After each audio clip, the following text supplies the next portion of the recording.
Hello बच्चों, उम्मीद है आप फिटफाट होंगे और अपने क्लास 12 बोर्ड्स की जबरदस्त तैयारी कर रहे होंगे। आपको मैंने हर बार याद दिलाया है कि अब जो क्लास 12 बोर्ड का पेपर है वो रट्टाफिकेशन पे नहीं आता। आपको कॉन्सेप्ट बिल्डअप करना होगा। और आप ये भी जानते हैं कि 12th पास करने पर ही आपकी पढ़ाई खत्म नहीं हो जानी है। आगे भी आप पढ़ेंगे, जैसे जेई का एग्जाम दे रहे होंगे, नीट का दे रहे होंगे या सीयूईटी दे रहे होंगे, तो वहां भी आपके कॉन्सेप्ट की टेस्टिंग होने वाली है। तो it is better advisable suggestive कि आप अपने कॉन्सेप्ट को बिल्डअप कर लें। इसी जरूरत को समझते हुए मैं ये डिटेल्ड वीडियो की सीरीज आपके सामने लाया हूं, जिसको करने के बाद आपका कॉन्सेप्ट तो बिल्डअप हो गई होगा और इसके बाहर से कुछ नहीं पूछा जाएगा एग्जाम में। सब कुछ इसमें निहित है, यानी आप इतना कर लेते हैं तो बस छुट्टी। और आज हम लोग स्टार्ट करने वाले हैं चैप्टर नंबर 14, सेमीकंडक्टर्स। कई बच्चों को ये सेमीकंडक्टर थोड़ा टेढ़ा खील लगता है, कंफ्यूजन रहता है। कुछ टीचर्स भी क्लास में जब पढ़ाते हैं तो शायद उतनी क्लैरिटी नहीं मिल पाती है। मैं आपसे वादा करता हूं कि जब ये आप सेमीकंडक्टर चैप्टर मुझसे पढ़ेंगे तो आपको एक एक चीज बारीक से बारीक पॉइंट की मैं क्लैरिटी दे दूंगा। मैंने इस चैप्टर को 3 पार्ट में डिवाइड किया है, जिससे स्पेशल फोकस कर सके और आपके दिमाग पे लोड ना आए। तो शुरू करेंगे चैप्टर नंबर 14। उससे पहले कि अगर आप ये चाहते हैं कि फिजिक्स आसान भाषा में आपको समझ में आए और वीडियो लेक्चर देखने के बाद न्यूमेरिकल निकलने लगे, तो झट से अरविंद एकेडमी चैनल को सब्सक्राइब कर लीजिए for top quality content. Quality content इसलिए कि कहीं भी पढ़ रहे हो, ऑफलाइन ऑनलाइन किसी कोचिंग सेंटर में, आप वहां से इसको कंपेयर करेंगे तो आप पाएंगे ये गोल्ड स्टैंडर्ड है। जबरदस्त कंटेंट मिलेगा, आप इसका इस्तेमाल करिए। इसके पहले चैप्टर की जो वीडियोस हैं उनका लिंक मैं डिस्क्रिप्शन में लगा दूंगा, जिसे क्लिक करके देख सकें। आप सीक्वेंस में अगर देखते हैं वीडियो, तो फिजिक्स और भी आसान आपको लगेगी। और मैं पूरी कोशिश कर रहा हूं कि एक्सप्लेनेशन आसान हो, इजी हो और होलिस्टिक हो, यानी पूरा हो, जो कॉन्सेप्ट बिल्डअप करे और सिलेबस को पूरा कवर करे। तो चलिए बात को स्टार्ट करते हैं। और ये रहा chapter 14, semiconductors. Full chapter schedule ये आप पहली स्लाइड में देख सकते हैं कि हर पार्ट में हम क्या पढ़ने वाले हैं। तो आज हम लोग जो पढ़ेंगे, introduction and advancement of semiconductors, classification of metals, conductors and semiconductors, energy bands in solids, distinction between metals, insulators and semiconductors on the basis of band theory, energy band theory. इतनी चीज करने वाले हैं। कई बच्चे कहते हैं सर जो आप पढ़ा रहे हैं इसका पीडीएफ उनको मिल जाए तो पढ़ाई आसान हो जाएगी। कोई दिक्कत की बात नहीं है। आप अरविंद एकेडमी टेलीग्राम चैनल को ज्वाइन कर लीजिए, लिंक डिस्क्रिप्शन में दिया है। वहां पर मैं इसका पीडीएफ अपलोड कर देता हूं और अपने पास रखकर आप पढ़ाई के लिए धुआंधार इस्तेमाल कर सकते हैं। कुछ बच्चे मुझसे पढ़ना चाहते हैं तो उनके लिए अरविंद एकेडमी ऐप है। यहां रोज शाम को क्लासेस कंडक्ट होती हैं और जब क्लास चल रही होती है तो आप अपने डाउट पूछ सकते हैं कि सर ये डेरिवेशन में ऐसा क्यों किया गया, ये कॉन्सेप्ट में ऐसा क्या मामला है, न्यूमेरिकल इस मेथड से कर रहे हैं तो अगर मैं इस मेथड से करूं तो गलती कहां है। मैं सब चीजों का प्यार से एक्सप्लेनेशन दे देता हूं, जिससे आपका डाउट क्लियर हो जाता है। पढ़ाई में डाउट क्लियरिटी बहुत इंपॉर्टेंट है, पढ़ते वक्त क्लियर होना चाहिए डाउट। तो ये डाउट आपका क्लियर हो जाएगा। साथ ही इसी बात को देखते हुए हम लोग आपके लिए लेके आए हैं Drona batch. Drona batch physics, Drona batch mathematics. इस बैच की खूबी क्या है कि पूरे सभी कॉन्सेप्ट पढ़ाने के बाद, सारे डेरिवेशन कराने के बाद, न्यूमेरिकल खूब सारे करवाने के बाद, आपके डाउट क्लियर कराने के बाद, एनसीईआरटी और प्रीवियस ईयर क्वेश्चन के 2 स्पेशल डेडिकेटेड सेशंस होते हैं। एक सेशन में एनसीईआरटी के सवाल हम लोग लगाते हैं और दूसरे सेशन में हम लोग प्रीवियस ईयर क्वेश्चंस लगवाते हैं, जिससे कि जब आप चैप्टर को खत्म कर रहे हो तो पूरी तरीके से कॉन्फिडेंस और नॉलेज इनहैंस हो चुकी हो। आपको ये पता रहे कि मेरा चैप्टर अच्छे से फिनिश हुआ है और मैं इसको आगे बहुत अच्छा कर पाऊंगा। और पूरे कोर्स की फीस केवल 999 है, 1 टाइम फीस है फुल कोर्स की। आप इसको लेके एंजॉय कर सकते हैं, अच्छी लर्निंग और मेरे साथ सुपर क्लैरिटी के साथ पढ़ाई कर सकते हैं द्रोणा फिजिक्स, द्रोणा मैथ्स में। जो भी बच्चे इसमें एनरोल होना चाहते हैं वो लिंक डिस्क्रिप्शन में दिया है। अरविंद एकेडमी ऐप को डाउनलोड कर लीजिए, उसके स्टोर सेक्शन में जाकर द्रोणा बैच में एनरोलमेंट ले लीजिए। चलिए आज की बात कर लेते हैं जिस वजह से ये लेक्चर बना है बेटा। शुरुआत हो जाती है इलेक्ट्रॉनिक डिवाइसेस की। तो देखिए इलेक्ट्रॉनिक डिवाइसेस क्या होते हैं। हमारे जो साइंटिस्ट फिजिसिस्ट थे उनको ये हमेशा ये चाहत शुरू से रही कि जो चार्जेस का फ्लो है उनको हम कंट्रोल कर सकें। चार्जेस के फ्लो को कंट्रोल करने का क्या मामला है कि कहीं से अगर चार्ज निकल रहे हैं, सपोज करिए इलेक्ट्रॉन निकल रहे हैं, तो कितने इलेक्ट्रॉन निकले ये हम डिसाइड कर सकें। समझ रहे हैं? और उनकी दिशा क्या हो, इधर से इधर हो या इधर से उधर हो, ये भी हम डिसाइड कर सकें। जब हम चार्जेस के ऊपर कंट्रोल, उनके फ्लो को कंट्रोल कर पाएंगे तो हम जैसा चाहेंगे वो ऐसा बिहेवियर उनसे ले सकते हैं। तो हमारे लिए मल्टीपल डायमेंशंस खुल जाते हैं। यही बात आती है किसके अंदर कि जो डिवाइसेस इलेक्ट्रॉनिक हैं उसमें हम ऐसा कर सकते हैं। तो any devices whose action is based on the controlled flow of electron through it is called electronic devices. और आप देखेंगे the branch of physics that deals with the study of these electronic devices is called electronics.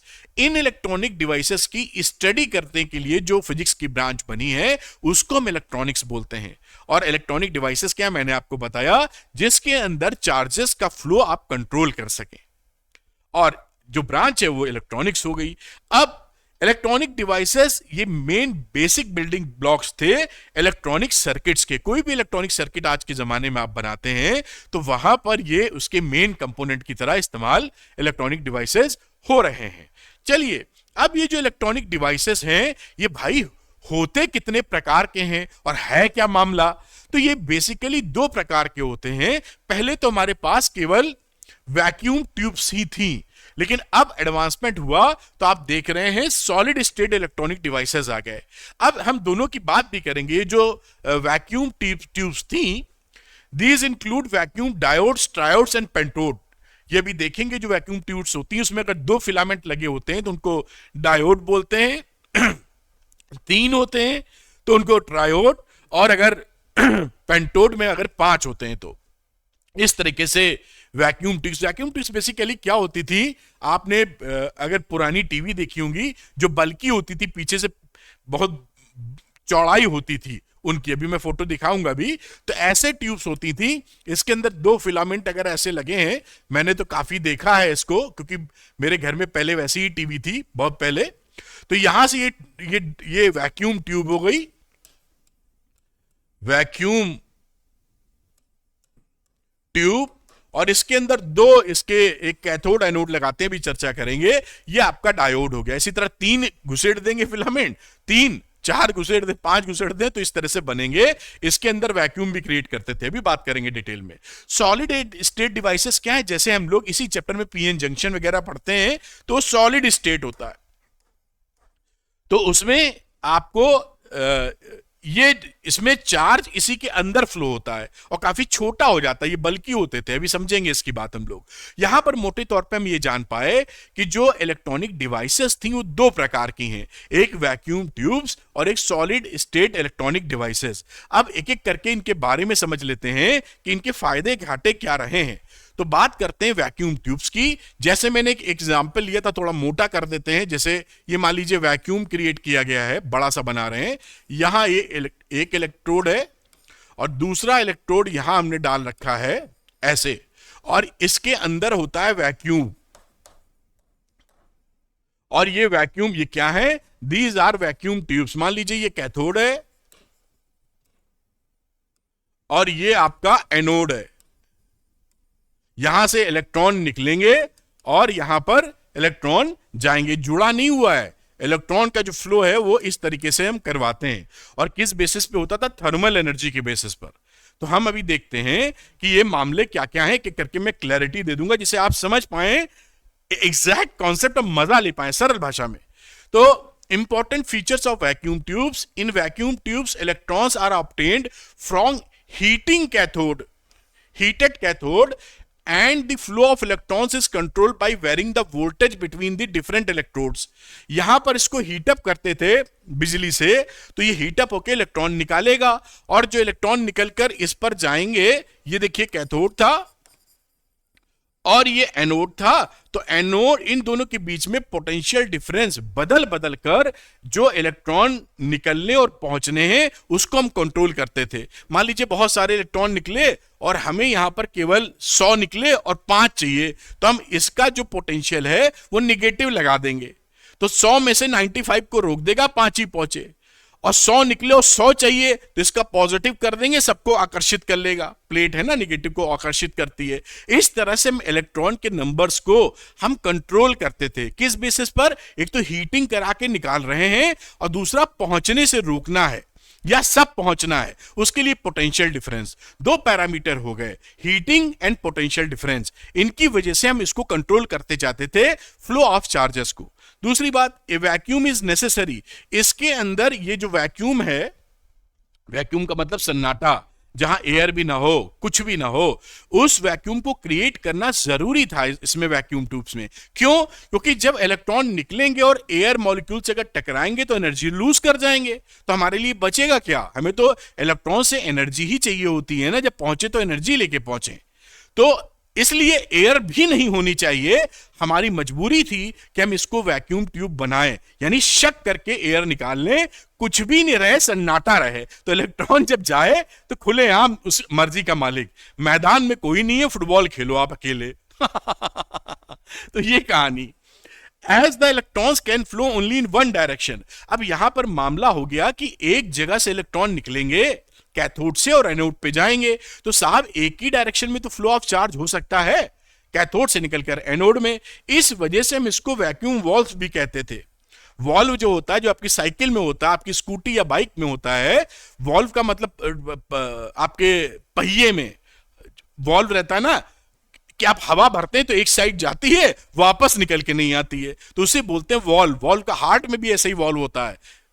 खैर ज्यादा detail नहीं समझते, इतना तो आप पकड़ते ही हैं। तो वॉल्व का मतलब क्या हो गया?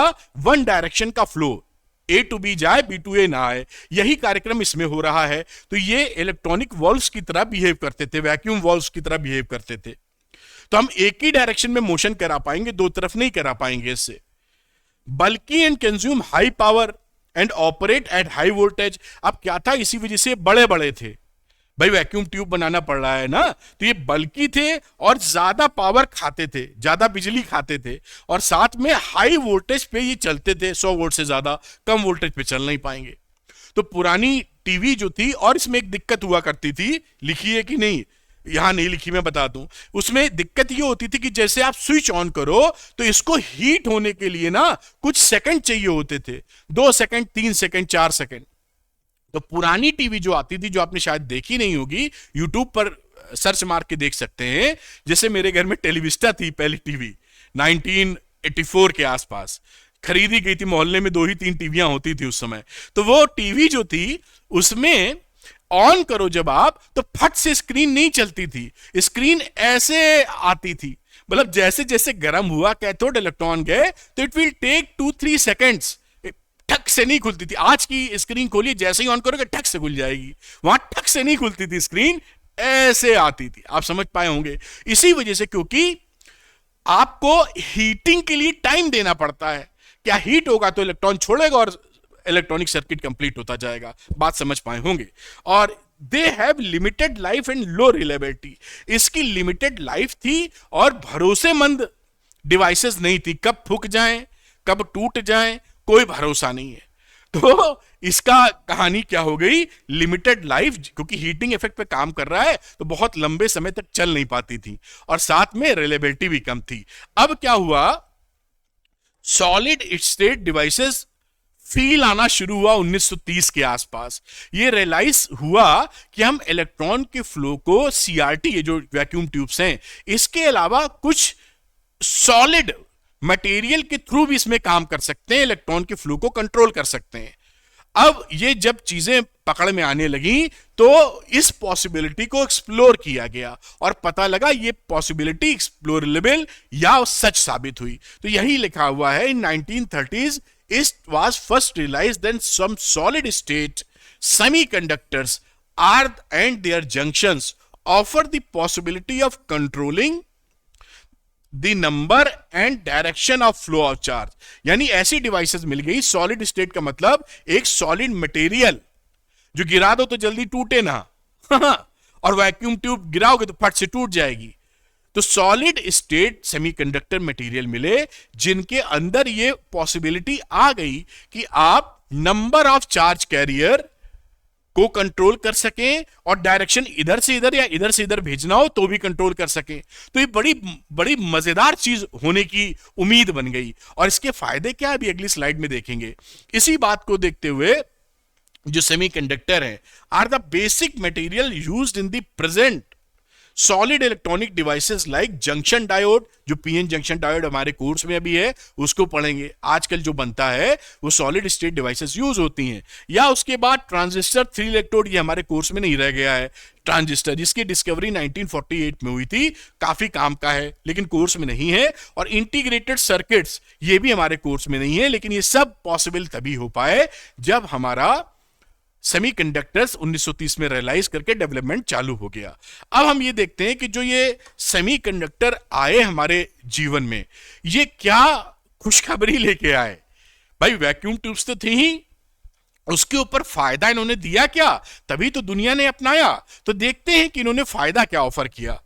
तो important features of semiconductor devices, यानी सॉलिड स्टेट जो डिवाइसेस थी जिसे सेमीकंडक्टर बोल रहे हैं, वो ठस सॉलिड, उसने जिसने हमको पॉसिबिलिटी दी कि हम नंबर ऑफ चार्ज कैरियर और direction of flow of charge को कंट्रोल कर सकें। वो क्या खूबियां देता है हमको। In a semiconductor devices simple excitation like heat, light, heat और small applied voltage can change the number of charge carriers.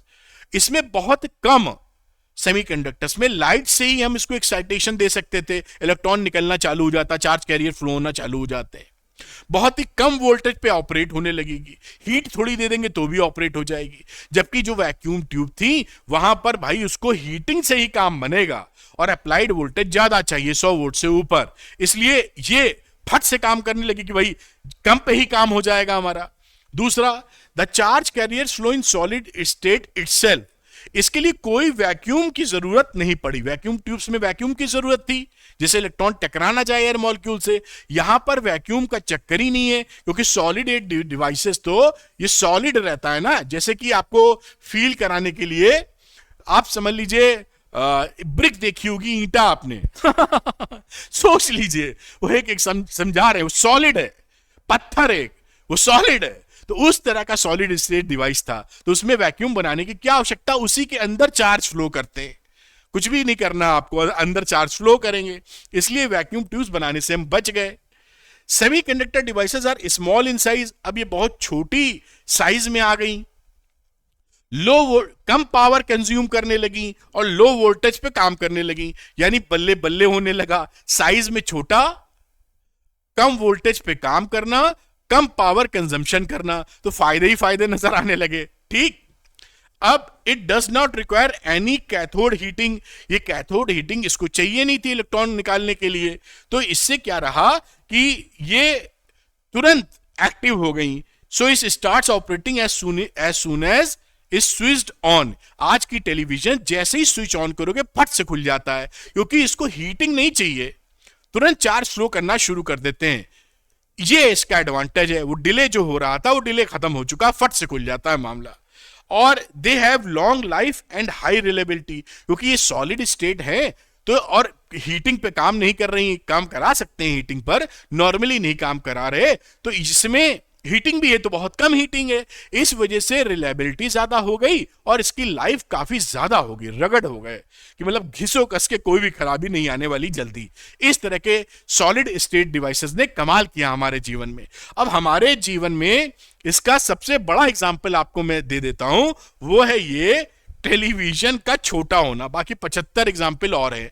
ये पुराना टेलीविजन है, मैंने इसलिए फोटो लगाई कि आपको फील आए कि यार है तो कमाल की चीज। ये काम कर रही थी किस पर, सीआरटी ट्यूब पर, वैक्यूम ट्यूब्स, मतलब वैक्यूम ट्यूब्स पे काम कर रही थी टीवी। तो देखिए कितना इसका पीछे, इसका पिछवाड़ा कितना हैवी है, और स्लिम ट्रिम का जमाना है। तो यहां पर ये देखिए जो एलसीडीज आ गई, ये काम करती हैं सॉलिड स्टेट पर, है ना।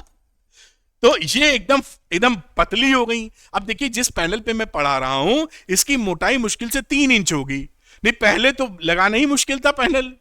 आप कंप्यूटर का जो मॉनिटर यूज करते हैं एलसीडी, देखिए कितना पतला होता, मुश्किल से हमें लगता है शायद 2 इंच भी नहीं होता उसकी मोटाई। और पहले की अगर आप देख पाए तो ये भारी भारी टीवी होती थी, पूरा 1-1 फीट निकला रहता था, और 1.5 फीट 1.5 फीट निकला रहे। पिछवाड़ा उसका। तो ये क्या हो गया, इस सॉलिड स्टेट से आने से हमारा मिनिएचराइजेशन हो गया, बड़ी चीजें छोटी बनने लगी। मोबाइल तभी पॉसिबल हुआ जो जेब में लेके घूमते, उसके बिना जीवन मुश्किल है। तो उसमें सॉलिड स्टेट डिवाइसेस ही लगी और इंटीग्रेटेड सर्किट्स लगे उसमें। लेकिन ये पॉसिबिलिटी किससे पॉसिबल हो पा रही है, सॉलिड स्टेट डिवाइसेस से, क्योंकि वो छोटी होती हैं और शानदार काम करती हैं। तो ये बात आपको फील कराने के लिए कि impact of solid state devices हमारे जीवन में किस तरह शानदार तरीके से आ रहा है। आप चलते हैं क्लासिफिकेशन पे। अब क्या है बेटा, यहां पर अब 3 4 5 स्लाइड ऐसी हो सकती हैं जो जानना जरूरी है, जहां पर हम करेंगे classification of solids on the basis of different parameters. तो ये क्लासिफिकेशन है on the basis of conductivity. अभी हो सकता है अगली स्लाइड है on the basis of chemical composition, एक अलग क्लासिफिकेशन हो सकता है on the basis of nature of material. तो ये डिफरेंट डिफरेंट क्लासिफिकेशन करते हैं। जैसे क्लासिफिकेशन क्यों करते हैं, इसको ज्यादा मैं खींचूंगा नहीं, आप जानते ही हैं। क्योंकि क्लासिफिकेशन इसलिए किया जाता है, जैसे आपके क्लास में भी ग्रुप बनाए जाते हैं।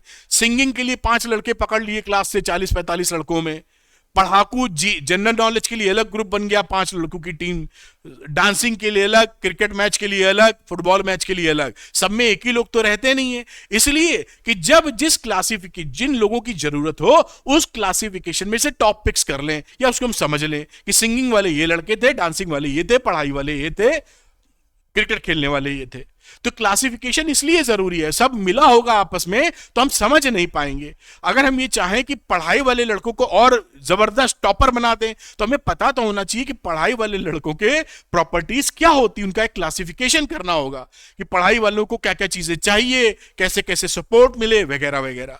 ये इसलिए जहां भी क्लासिफिकेशन करते हैं, बायोलॉजी पढ़ रहे हो, केमिस्ट्री पढ़ रहे हो और फिजिक्स तो पढ़ ही रहे हैं, यहां क्लासिफिकेशन इसी वजह से किया जाता है, वरना क्या जरूरत पड़ी थी अपने को। खैर, तो अब यहां इस क्लासिफिकेशन को, ये सॉलिड्स के क्लासिफिकेशन को हम लोग किस बेसिस पर करने वाले हैं, उनकी कंडक्टिविटी की बेसिस पर।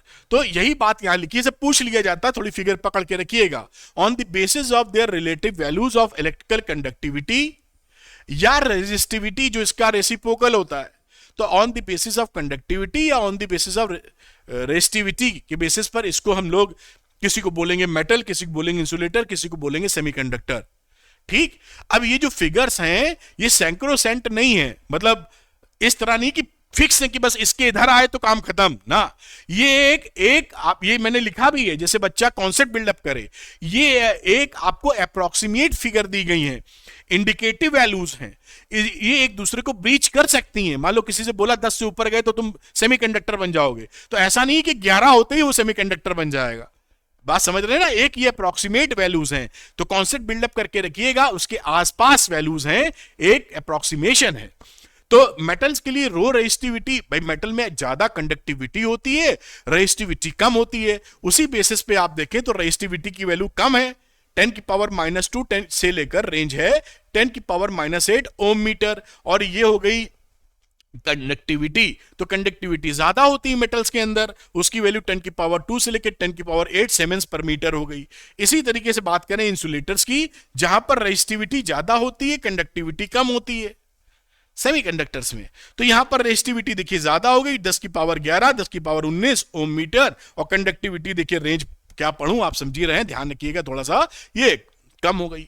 अब सेमीकंडक्टर, जिसमें हम लोग वाकई इंटरेस्टेड हैं इस चैप्टर में कि भैया इसके हालचाल चाहते हैं, तो यहां पर क्या हुआ, रेजिस्टिविटी और कंडक्टिविटी इंटरमीडिएट हो गई, इन दोनों के बीच का खेल हो गया ना। वो इंसुलेटर है, एक तरीके से इंसुलेटर है 0 केल्विन पर, लेकिन जैसे ही टेम्परेचर बढ़ाते हैं वो कंडक्टर बन जाता है। लेकिन कंडक्टर बनने का ये नहीं मतलब है कि मेटल जैसा छक्के छक्के मारने लगता है, नहीं। तो इससे निकलकर इन दोनों के बीच की स्थिति में आ जाता है, मेटल वाले कुछ गुण ले लेता है, कंडक्टिविटी पॉसिबल हो जाती है। तो ये वैल्यूज देखिए इंटरमीडिएट वैल्यूज हैं जो इसके बीच आती हैं। रो की वैल्यू दे रखी है जो कि रेजिस्टिविटी है, और नीचे कंडक्टिविटी, ये आप देख सकते हैं। ये क्लासिफिकेशन बेटा किस चीज पर है, on the basis of conductivity या फिर रेजिस्टिविटी। अभी क्लासिफिकेशन दूसरा भी देखेंगे।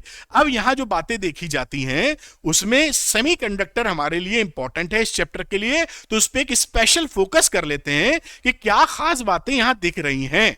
तो वो आपके सामने मैं लेके आता हूं, ये जैसे एक सुपरलेटिव डिग्री का शानदार लेक्चर आपके लिए बने। तो सेमीकंडक्टर की जो खास बातें आपके सामने आती हैं, semiconductor have a much higher resistivity than metals.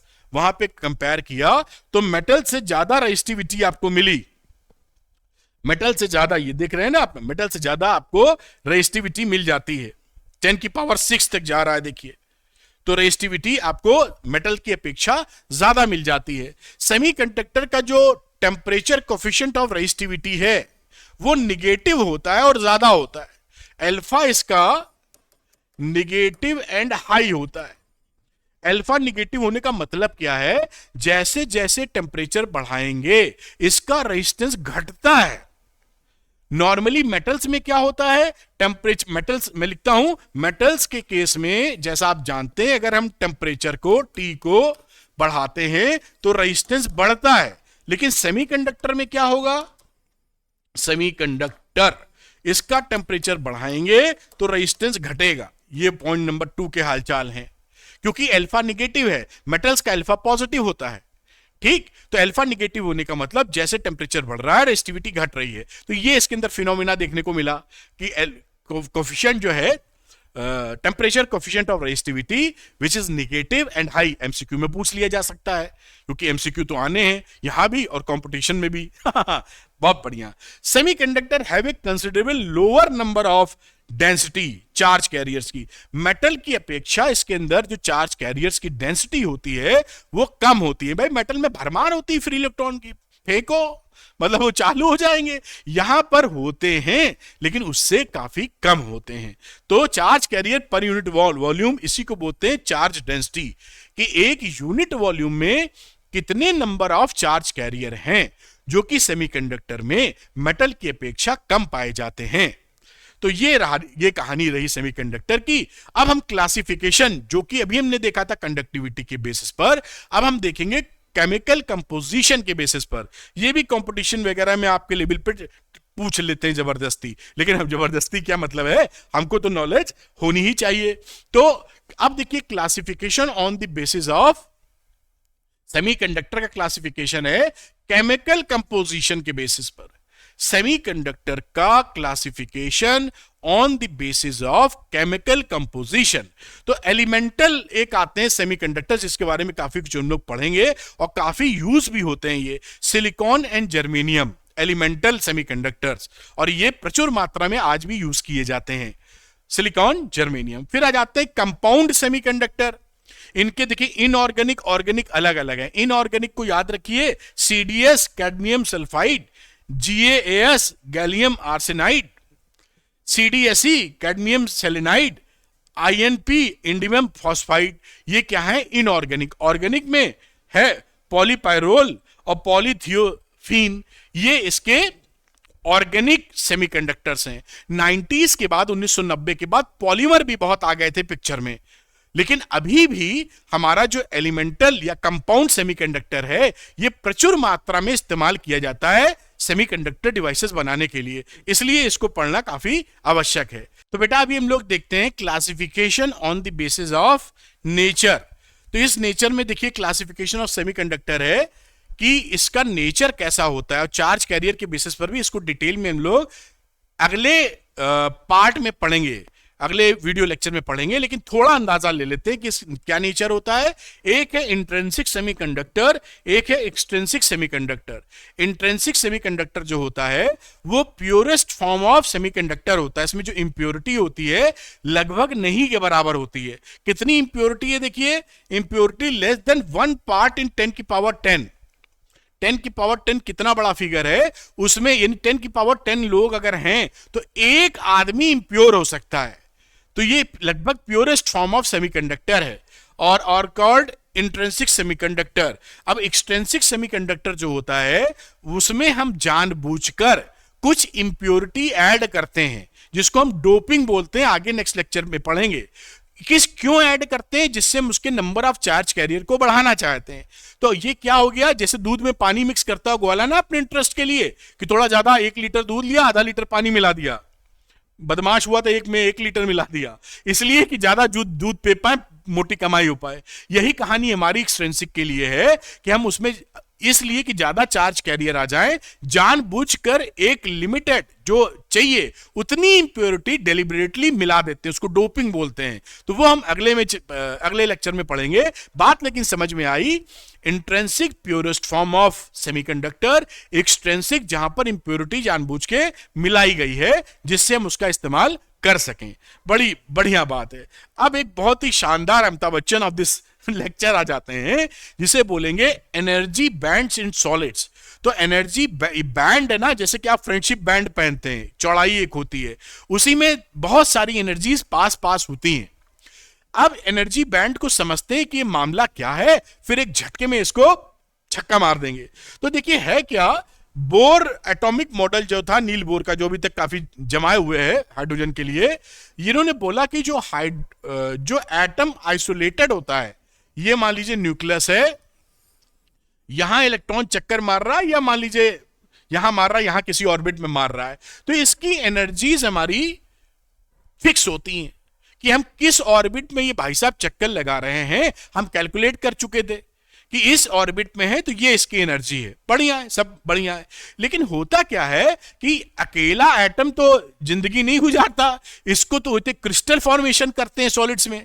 Crystal का मतलब है बहुत सारी भीड़ एक साथ रहे, जैसे हम लोग इंसान एक कॉलोनी में रहते हैं, अकेले थोड़ी रहते हैं, तभी तो सोशल एनिमल बोलते हैं। तो हम अकेले जो बिहेवियर रखते हैं वो परिवार में जब आते हैं, फैमिली में, तो वो बिहेवियर नहीं होता।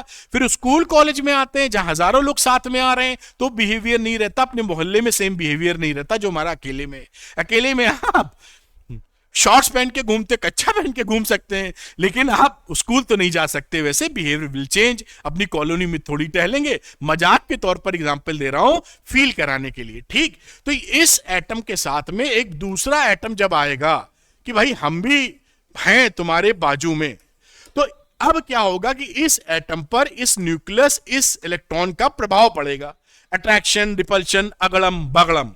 और ये केवल दूरी नहीं होता है, कभी कभी क्या हो जाता है खेला कि ये ऑर्बिट इलेक्ट्रॉन की है तो इसकी ऑर्बिट ओवरलैप भी कर जाती है साहब। तो ये केवल ऐसा नहीं है दूर है, ये जब पास पास आते हैं तो इलेक्ट्रॉन की एनर्जी चेंज होनी शुरू हो जाती है due to the presence of other atoms. और एटम्स का मतलब हो गया उसमें इलेक्ट्रॉन और प्रोटॉन मौजूद है, और कभी कभी ये ऑर्बिट्स जो होते हैं ओवरलैप कर जाते हैं। इससे होगा क्या, इससे ये होगा जो बोर साहब ने बताया था कि इसकी एनर्जी अलग से निकाल लो और मजा लो, वो हम मजा नहीं ले पाएंगे। इस इलेक्ट्रॉन की एनर्जी वैरी करने लगेगी, कुछ और इंक्रीज डिक्रीज होने लगेगी। इतनी बात समझ में आ रही है। यही यहां पर देखिए लिखा है कि but when the atoms come together to form a solid crystal या solid material, they are close to each other। वो पास पास आ जाते हैं, एक मटेरियल में तो भाई बहुत सारे एटम्स होंगे। So the outer orbit of electron, ये जो आउटर ऑर्बिट इलेक्ट्रॉन की है, from neighbouring atoms would come very close और कुड इवन ओवरलैप, एक दूसरे के काफी नजदीक आ जाएंगी आउटर ऑर्बिट्स, या कभी कभी ओवरलैप कर जाएंगी बेटा। This would make the nature of electron motion in a solid very different from that in isolated state। इस वजह से जो अकेले में वो चक्कर लगाने का मोशन जो कर रहा था वैसा मोशन नहीं रहेगा, या वैसी एनर्जी नहीं रहेगी, वो बदल जाएगी। इसी बदलाव को हम समझने का प्रयास कर रहे हैं, इसी से बनेंगे एनर्जी बैंड्स। अभी देखते हैं। अब देखिए इस बदलाव की स्थिति क्या बनी। यहां पर लिखा है इनसाइड द क्रिस्टल्स बहुत सारे एटम साथ में रहते हैं, each electron as a unique position. जैसे मैं आपको दिखाने के लिए एक क्रिस्टल बना रहा हूं, जैसे आप इसको फील कर पाए और सुपरलेटिव डिग्री का कॉन्सेप्ट पकड़ पाए। ये मान लीजिए क्रिस्टल है, वैसे तो उतना सुंदर क्रिस्टल अपने से बनना नहीं है, लेकिन फिर भी एक फील तो आपको मिल ही सकती। बहुत सारे इसके अंदर एटम्स हैं, एटम्स है तो इलेक्ट्रॉन है। अब देखिए जो हर इलेक्ट्रॉन है या एटम है, यहां पर लिखा है electron is a unique position. And no two electron same position. यानी कि अगर इस एटम की बात करें तो इसके पास जो इलेक्ट्रॉन मौजूद है, इसके इर्द गिर्द देखिए यहां पर किसी और एंगल पे बाकी इलेक्ट्रॉन, किसी और एंगल पे बाकी कुछ और कुछ और कुछ और। यहां वाले को ले लेंगे तो इसका पड़ोसी डिफरेंट है, यहां वाले को ले लेंगे तो इसका पड़ोसी डिफरेंट कॉन्फ़िगरेशन से है। इससे क्या साबित हो रहा है कि कोई भी एटम का इलेक्ट्रॉन हम पकड़ेंगे उसका सिचुएशन यूनिक है, पोजीशन यूनिक है, उसके जैसी दूसरी पोजीशन नहीं बनने वाली। बात पकड़ में आ रही है ना?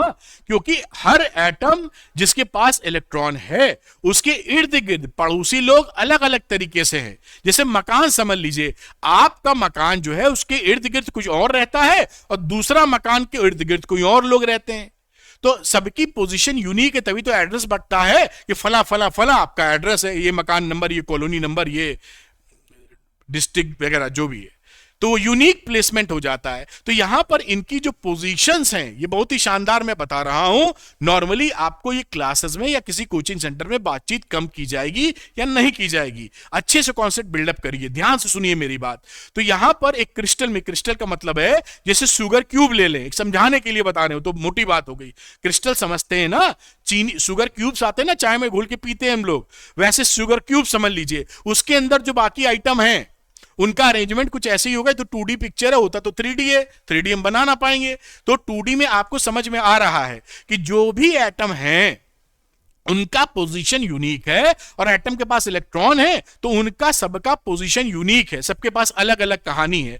जब इनका अलग अलग पोजीशन है तो इसकी एनर्जी अलग है, क्योंकि पड़ोसी लोग अलग इंपैक्ट डाल रहे हैं और दूसरे के पड़ोसी कुछ अलग इंपैक्ट डालने। मान लीजिए किसी का पड़ोसी चारों तरफ बहुत ही बढ़िया लोग हैं, काफी पढ़ने लिखने वाले हैं, संस्कारी हैं, विद्यावान हैं, तो आपका असर पड़ेगा ना आप पर, आपसे जो इंटरेक्शन होगा वो अलग लेवल का होगा। और कोई ऐसा पड़ोसी, मान लीजिए 4 मकान 10 मकान 20 मकान छोड़ के कोई रह रहा है, उसके पड़ोसी मान लो झंझटिया मिल गए सब, मतलब झगड़ा ही होता रहता है रोज, तो उसके उनका इंटरेक्शन अलग होगा। इसकी वजह से क्या हुआ कि मैं कलर बदल लूं इसकी वजह से इसकी एनर्जी डिफरेंट E1, इसकी एनर्जी E2, इसकी एनर्जी E3, यानी सभी इलेक्ट्रॉन की एनर्जी अलग अलग।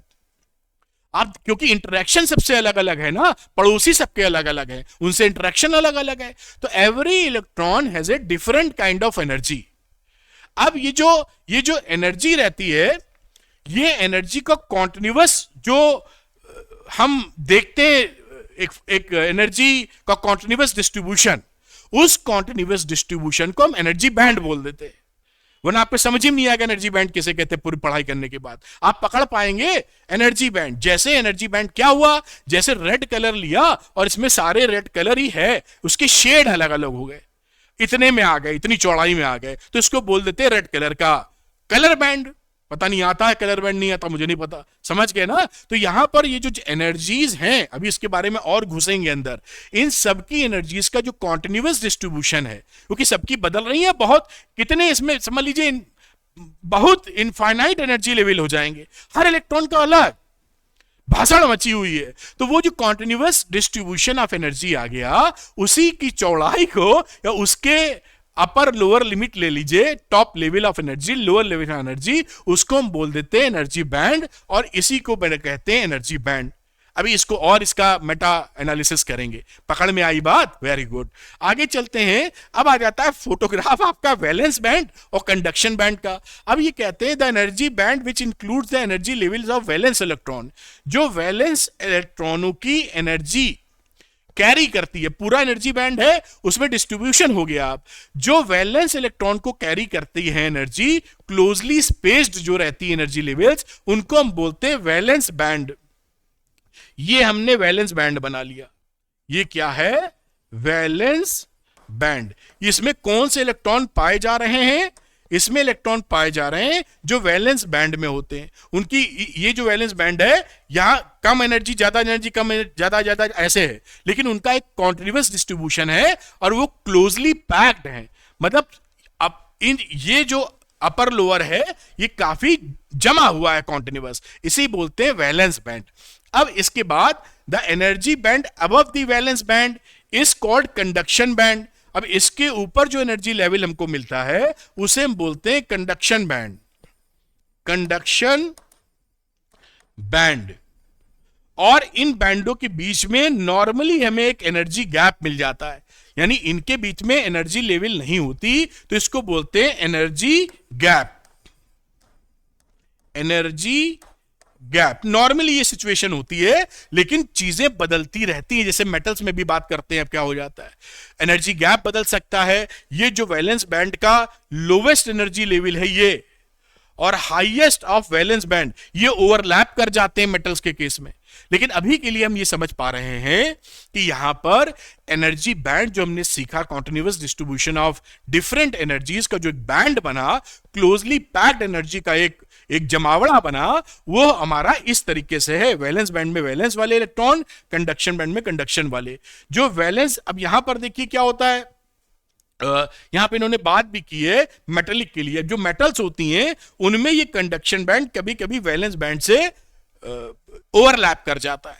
अभी ये केसेस अलग से पढ़ेंगे ऑन द बी, लेकिन यहां ये बताया जा रहा है कि इन द केस ऑफ, ऐसा हो सकता है कि देखिए एक सिचुएशन ये हो सकती है, एक ही तरह का कलर यूज करेंगे तो आप गड़बड़ा सकते हैं।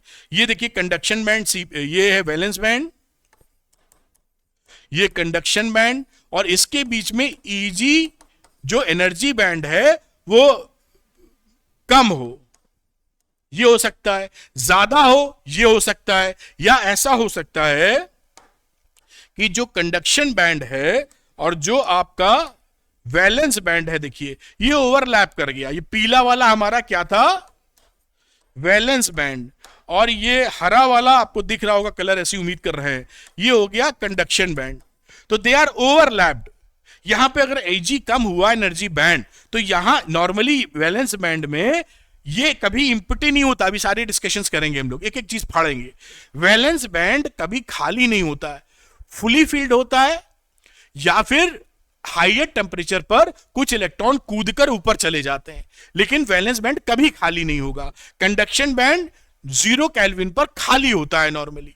अब ये जो कंडक्शन बैंड होता है, यही हमारा कंडक्शन करने के काम आता है। खैर, बिजली मतलब चार्ज कैरियर को मूव कराने के केस में, तो अगर आपको यहां से इलेक्ट्रॉन फुदक के यहां पहुंच जाएंगे आसानी से, तो कंडक्शन बैंड में आ जाएंगे और वहां पर आप चार्ज कैरियर चला सकते हैं, यानी करंट को फ्लो करा सकते हैं। तो मेटल में या तो ये होगा, या अक्सर ये तो ओवरलैप ही कर गया है, तो देयर इज नो कमी of charge carriers electrons in the conduction band. ये किसकी कहानी है, मेटल्स की। तो मैंने समझाई, ये 2 केस मेटल्स में आते हैं।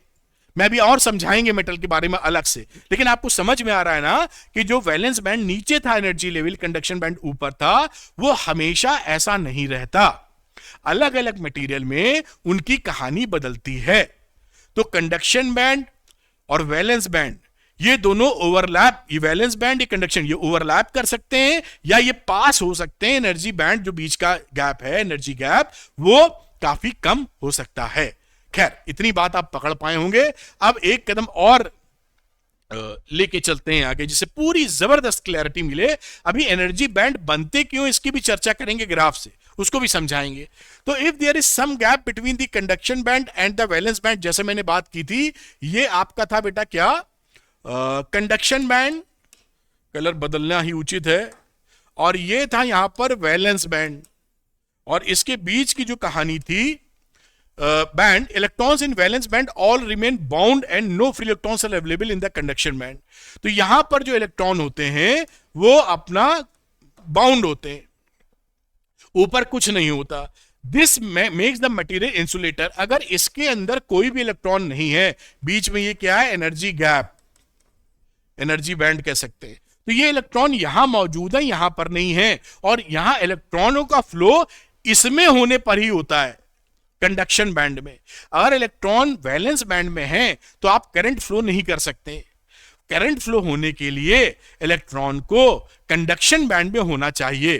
तो अगर यहां इलेक्ट्रॉन ही नहीं है तो आप कुछ भी उखाड़ने की कोशिश करेंगे, है ही नहीं, तो फ्लो कहां से करेगा। तो ये क्या बन जाएगा इस समय, इंसुलेटर। और अभी हम आगे देखेंगे, अगर कुछ भी नहीं है और ये एनर्जी गैप ज्यादा अगर है, तो आप हीट भी करेंगे तो भी ये उछल के इतनी लंबी छलांग नहीं मार पाएगा। लेकिन दूसरे केस में क्या हो सकता है, दूसरे केस में ये हो सकता है कि ये जो आपका कंडक्शन बैंड है और ये नीचे वैलेंस बैंड, इनके बीच का जो गैप है ये बेटा, दिस इज लेस, ये वैलेंस बैंड।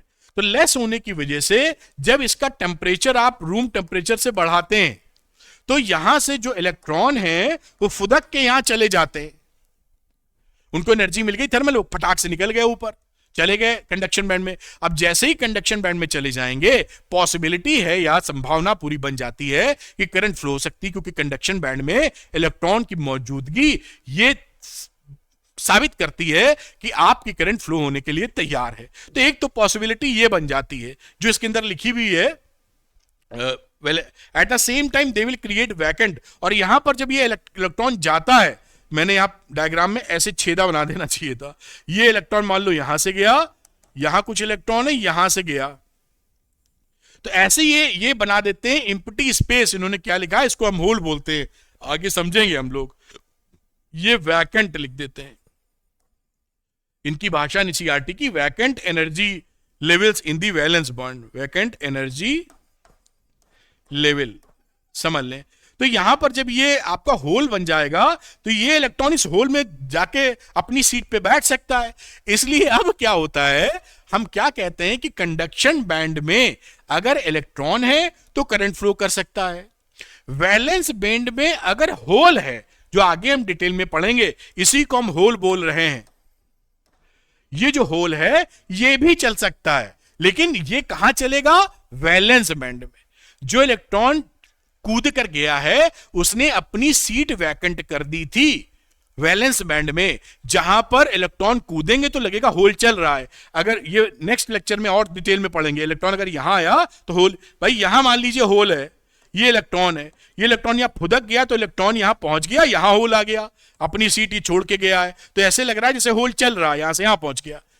तो इसी को हम बोलते हैं कि होल का मूवमेंट वैलेंस बैंड में पॉसिबल है, इलेक्ट्रॉन का मूवमेंट कंडक्शन बैंड में पॉसिबल है। तो इस वजह से आपको ये यहां पर इलेक्ट्रिसिटी फ्लो होने के चांसेस बन जाते हैं। तो इंसुलेटर बिहेवियर खत्म हो जाता है और दूसरा बिहेवियर सेमीकंडक्टर वाला चालू हो सकता है, या कुछ और चालू हो सकता है, सेमीकंडक्टर ही चालू होगा।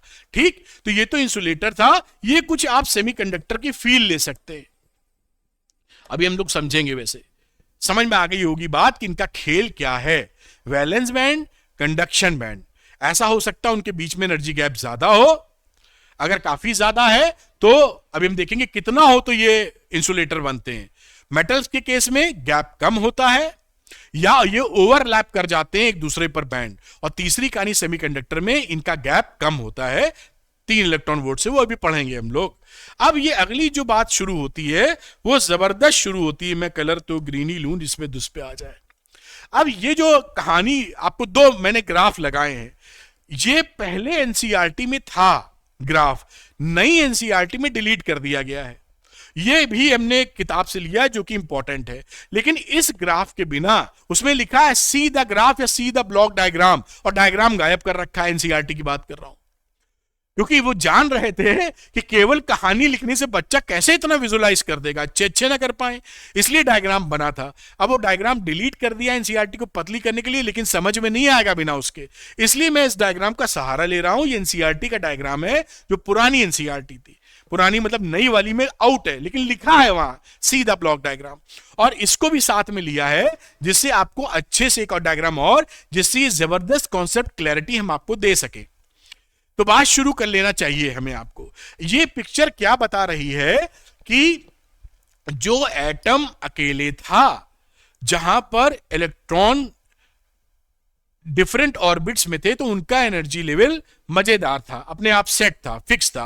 एक दूसरा एटम भी, अब दोनों एटम को हम पास ला रहे हैं, केवल 2 एटम की बात समझा रहे हैं, अदरवाइज ये किधर आ रहा है, ये क्रिस्टल के पास आ रहा है। क्रिस्टल फॉर्मेशन करेगा अंत में तो ना, शुगर क्यूब बनाएगा समझ लीजिए।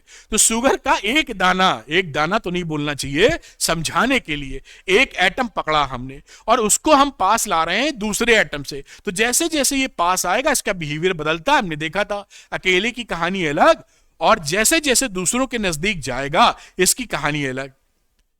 ऐसा ही होता है। तो इस कहानी में क्या क्या बदलाव हो रहे हैं, जो एनर्जी बैंड बन रहे हैं वो किस तरह के बन जाएंगे, इसको समझने का हम प्रयास कर रहे हैं।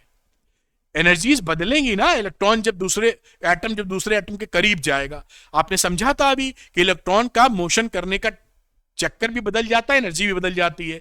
अब एग्जांपल के लिए यहां सिलिकॉन या जर्मेनियम ले लीजिए। हमने सिलिकॉन ले लिया है।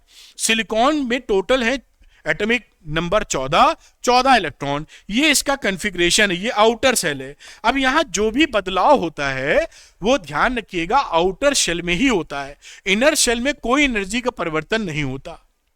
तो यहां पर आपकी, अगर मैं n एटम्स ले रहा हूं, समझना मेरी बात, n एटम्स किसके लिए? सिलिकॉन के। अगर सिलिकॉन के n एटम्स आपने लिए हैं तो एनर्जी स्टेट में क्या हो गया, आउटर वाली समझिए, ये देखिए इनर की बनाई है n-1, आउटर के लिए n। इसके पास कितने ऑर्बिट है समझ लीजिए, पहली ऑर्बिट, दूसरी ऑर्बिट, तीसरी ऑर्बिट। ये तीसरी ऑर्बिट में, इस तीसरी ऑर्बिट में हमारे पास कितनी एनर्जी स्टेट्स पॉसिबल हैं? हम जानते हैं s वाले में 2 स्टेट्स पॉसिबल होती हैं और p वाले में 6 इलेक्ट्रॉन पॉसिबल होते हैं। पॉसिबल, मैं इधर लिख रहा हूं, possible states, outer shell, outer orbit लिख दो या शेल लिख दो। तो यहां पर s के लिए हमारे पास हैं 2n स्टेट्स और p के लिए हमारे पास हैं 6n स्टेट्स। 2 इलेक्ट्रॉन इधर रह सकते हैं, 6 इलेक्ट्रॉन उधर ले सकते हैं, ये पॉसिबल है। यहां पर ये रिक्त स्थान है जिसको आप भर सकते हैं, 8 से ज्यादा इलेक्ट्रॉन डाल नहीं सकते, जैसा आप समझते हैं, ठीक। तो अब यहां पर इसके जो सिलिकॉन है, सिलिकॉन के आउटर शेल में 3s2 आता है और उसके बाहर 3p2 आता है। तो इस वाले की 2 सीट भर गई, 2n भर गया, लेकिन इसमें आपका 2n भरा लेकिन 4n खाली है। देख पा रहे हैं ना, यहां पर आप 6n थे, 6n एनर्जी स्टेट्स थी, क्योंकि इसमें p में 2 ही इलेक्ट्रॉन हैं, तो 2 एनर्जी स्टेट को भर लेंगे, 4 वैकेंट रह जाएगी। तो s वाली पूरी भर गई, p वाली में 2 भरी, 4 खाली। मैं एक एक चीज ठंडे दिमाग से पकड़िए, इसी बात को यहां लिखाया गया है। ये देखिए s वाली है, 2n स्टेट्स पॉसिबल थी, 2 इलेक्ट्रॉन, 2n इलेक्ट्रॉन भर गए, क्योंकि n एटम्स हैं तो n से मल्टीप्लाई करके लिख रहे हैं, इतनी एनर्जी स्टेट्स। तो यहां पर ये कहानी थी s की, और ये कहानी है p की। बेटा p में 6 स्टेट्स पॉसिबल थी, n एटम से तो 6 स्टेट्स हो गई, भरी कितनी थी, 2n इलेक्ट्रॉन। ये कब की स्थिति है बेटा, जब हमारा दोनों एटम या क्रिस्टल से ये एटम काफी दूर है। तो दूर दूर है, इस तरह इनकी एक डिस्क्रीट एनर्जी लेवल्स हैं, इसकी ये एनर्जी, इसकी एनर्जी अलग अलग है, बिल्कुल बढ़िया चकाचक। एन वाली ये 2n इलेक्ट्रॉन की एनर्जी लेवल अलग है और 2n इलेक्ट्रॉन जो p में है उसकी एनर्जी लेवल अलग है। अब हम इस एटम को इस क्रिस्टल के पास ला रहे हैं। जैसे जैसे हम क्रिस्टल के पास लाते हैं, हम ये रीजन ए क्या है, आइसोलेटेड एटम्स, इसीलिए लिया, यहां पर ये लिखा नहीं था जिससे आप आसानी से समझ सकें। आइसोलेटेड एटम्स का मतलब है कोई इधर पड़ा है, कोई इधर, एक कैमरे से बाहर नहीं जाना उधर रिकॉर्डिंग दिखती मुझे। तो ये दूर ना चले जाएं, मतलब पास ना आ जाएं, इसका इससे लेना देना नहीं, इसका इससे ले। एक कॉलोनी में एक मकान, कॉलोनी एक मकान, कॉलोनी भी दूर मकान, किसी से मतलब नहीं, अपने घर में रहो जैसे रहना, बाहर भी टहलो, अकेले हो, ठीक। तो वहां पर ये रहा आइसोलेटेड एटम्स। अब जब हम इसको करीब लाने लगते हैं दोनों एटम्स को, तो इनकी एनर्जी लेवल्स जो इसके अंदर थी ये चेंज होने लगती है, बढ़ने घटने लगती है। लेकिन ये सारी कहानी कहां घट रही है, आउटर शेल में। इनर वाली शेल में कोई इंपैक्ट नहीं आ रहा है, ये ध्यान रखना। केवल एनर्जी कहां चेंज हो रही है, आउटर शेल में, आउटर शेल में। तो यहां पर आप पहुंचे, ये देखिए रीजन बी आ गया, जहां पर ये इतनी पास आ चुके हैं कि इनकी एनर्जी, ये जो अपना पी वाले थे, ये एस वाले थे, इनकी एनर्जी क्या होने लगी, बदलने लगी। इंक्रीज कुछ की होने लगी, कुछ की डिक्रीज होने लगी। तो ये देखिए, ये यहां तक तो बढ़िया मजा ले रहे थे, लेकिन पी वाले कुछ पी की बढ़ी तो इस तरफ भागे, देखिए ये अपर लेवल, और कुछ इसको दोहरा नहीं करेंगे, अच्छा फिगर है, और कुछ की नीचे चली गई यानी कुछ की बढ़ गई। ये यहां पर क्या है, रिलेटिव एनर्जी ऑफ इलेक्ट्रॉन यानी वाई एक्सेस पर। तो एनर्जी ऑफ इलेक्ट्रॉन, ये डिस्टेंस है आर, एज्यूम्ड स्पेसिंग मतलब इन दोनों के बीच डिस्टेंस कितना है, पहले ज्यादा फिर कम फिर कम। तो ये ऐसे ऐसे कर रहे हैं तो ये ज्यादा हो रहा है डिस्टेंस, ऐसे ऐसे करोगे तो कम होगा। ये energy level of, relative energy level of electron है। ये जो ग्राफ है ये कोई सही पैरामीटर पे नहीं है, केवल आपको अंदाजा देने के लिए बनाया है।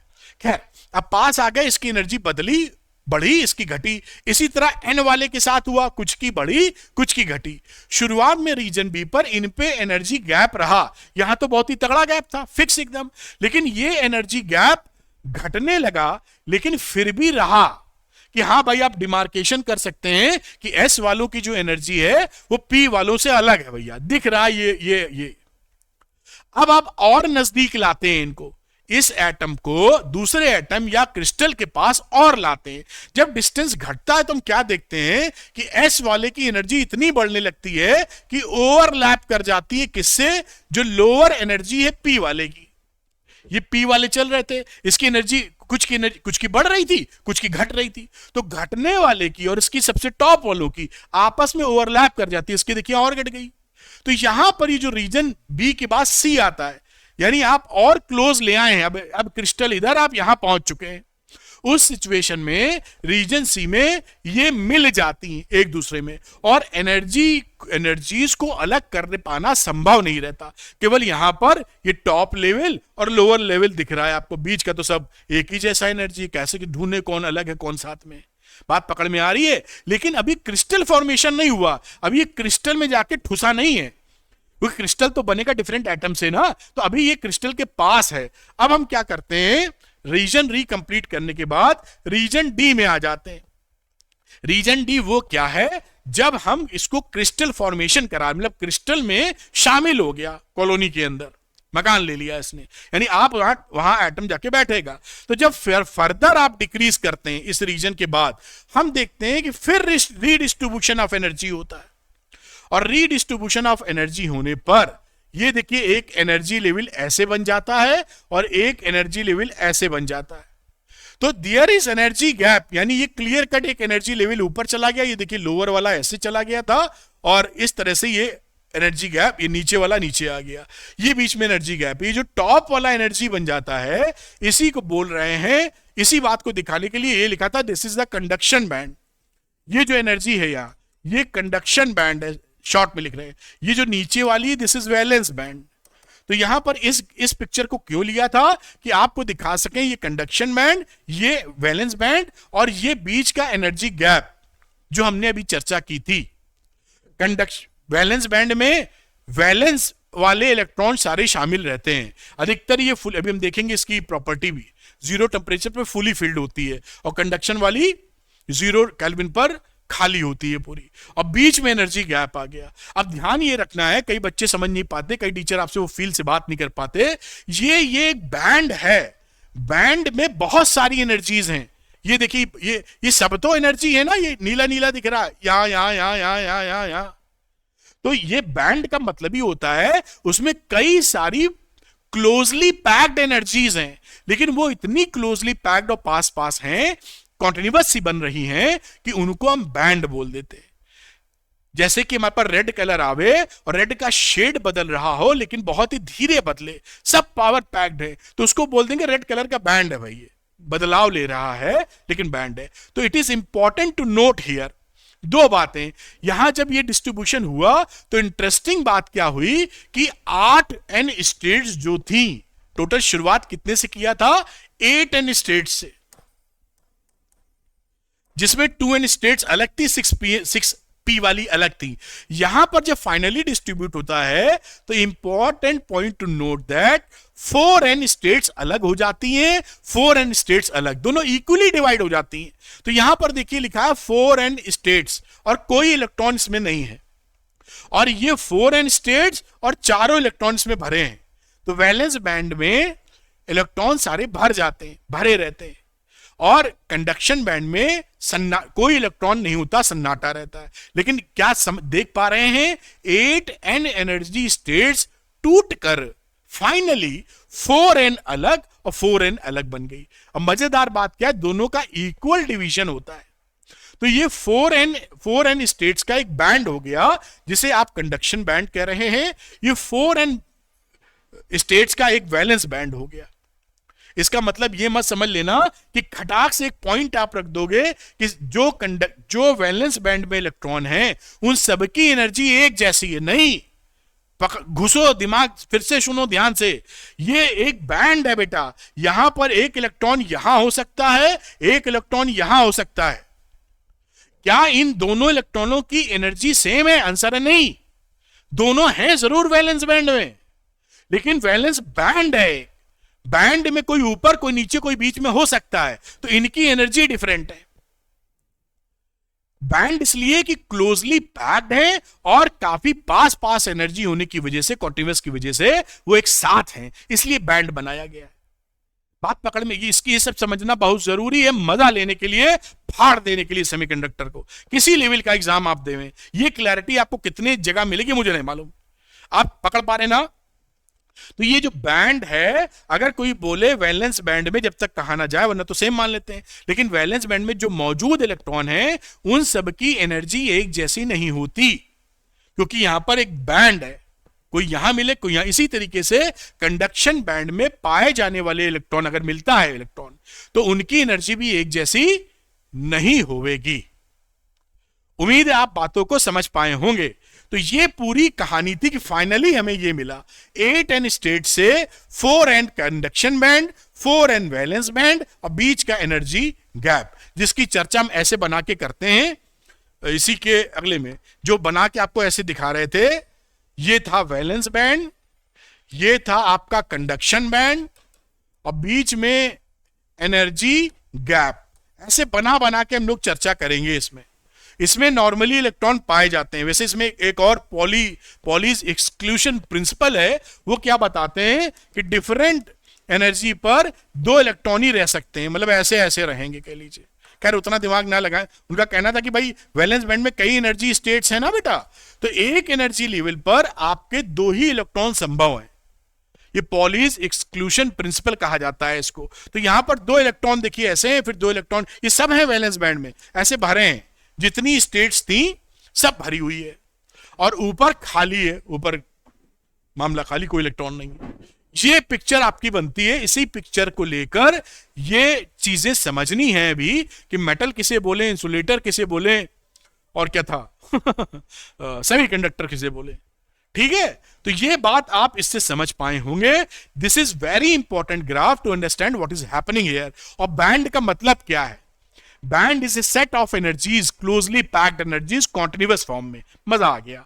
तो ये कहानी थी। मैं हट जाता हूं, किसी बच्चे को नोट करना हो, सिलिकॉन का एग्जांपल लिया था, या जर्मेनियम का लेके भी समझा सकते हैं, सिलिकॉन ही समझो, ये ज्यादा मजेदार कहानी लग रही है। तो मेरे ख्याल से आप इस बात को पकड़ पाए होंगे। अब आगे ले चलते हैं। अब इसी को मैंने आपके लिए 4-5 स्लाइड डाल दी कि कोई बच्चा समझना चाहे तो वो समझ सकता है टुकड़म। सारी बात मैंने समझा दी है। ये देखिए स्लाइड नंबर 1 है, यहां पे डिफरेंट डिस्टेंसेज हैं और ये डिस्टेंस लिखा है जैसे r is greater than d, मतलब ये जो r जो है ये d से काफी बड़ा है।